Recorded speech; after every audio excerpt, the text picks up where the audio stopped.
Okay, here I am playing with the Slayer circuit again. I haven't got this into resonance yet, so unfortunately that's not what the video is about. But I've tamed down the output of the coil by going back to my thin little 13, I believe, turns of 18 gauge against the 1750 turns of 26 gauge.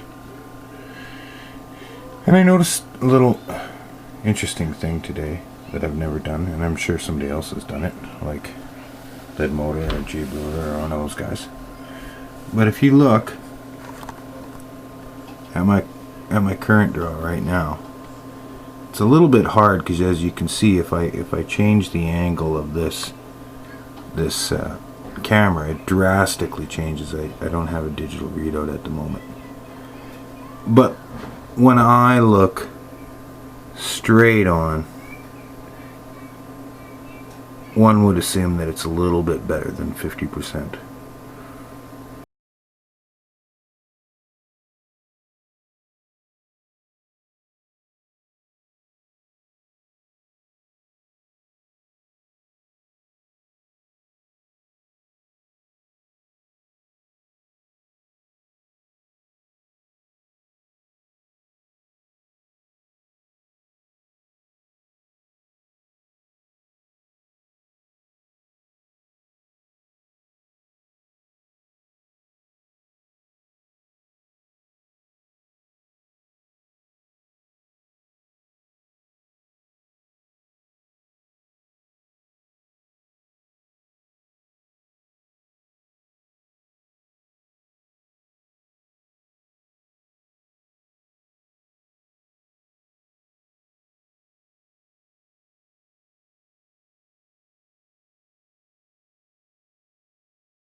Into focus. It's kind of hard to do here. Ah.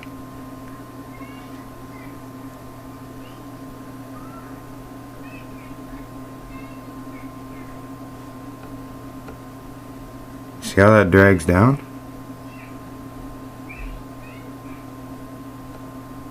That's on, it's off. On, off. It's not a lot. On, off.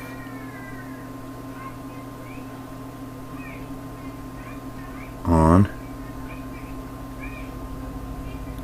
Okay, so that's off now. So the one thing to be known to that's confusing is right now it's not decoupled because it's close enough that it's lit up from the excitation, right? So in all fairness, you have to take this guy and decouple it first, okay, and then, you know, you can see what happens. We're back closer to our 160, 170 milliamps, let's say, okay. And so now when I move it over, I'll try not to couple it. Okay, it's still not coupled. Alright. Kind of looks like it in the video, but it isn't here. I'll show you with this. You can see it's not coupled right now. Okay. But I need this reference light so that you can see the... Okay, so it is not coupled right now. And then when I drop this L3, sorry, this is rather difficult one-handed. Gotta be looking in two different places at once. Let's see if we can see that effect again. See that? It dropped down as it coupled. Now, like I say, it's coupled. But yeah, I would say, I don't know, maybe 10, 15, 20 at the most milliamp difference. And then when I do look at it, with it coupled and plugged into the base, and you compare the reference, like you turn the reference light off, there certainly is more room light. I'll just let this, like with the two going on less current, I'll unplug one. Okay. And now I'll physically decouple it as well. Okay, so you see there is less light. You probably saw, you know, some shadows drop out or whatever, or shadows fill in. But there's certainly some more light there. So it's almost like you draw 10% less current and you get a bit more light. And how that compares to, say, just putting a second bulb against the unit is pretty debatable. However, when I put the second unit up to the light, I don't see that change in current. In other words, it either stays the same or draws a little more. The other thing I've noticed is that FETs increase.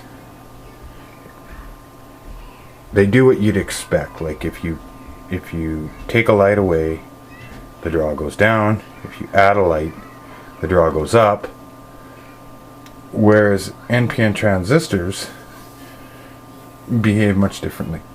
So anyways, just a few little things that I personal observations. I'm sure other people have tried them, but cool stuff. If you got any suggestions how I can bring this into resonance, that would be cool. That's one kind of goal that I have. I've played around with lines that go around that are bare wire that I can couple at different points. But all I have is heavy duty wires, so my 100 milliamp circuit becomes a 1 amp circuit at that point.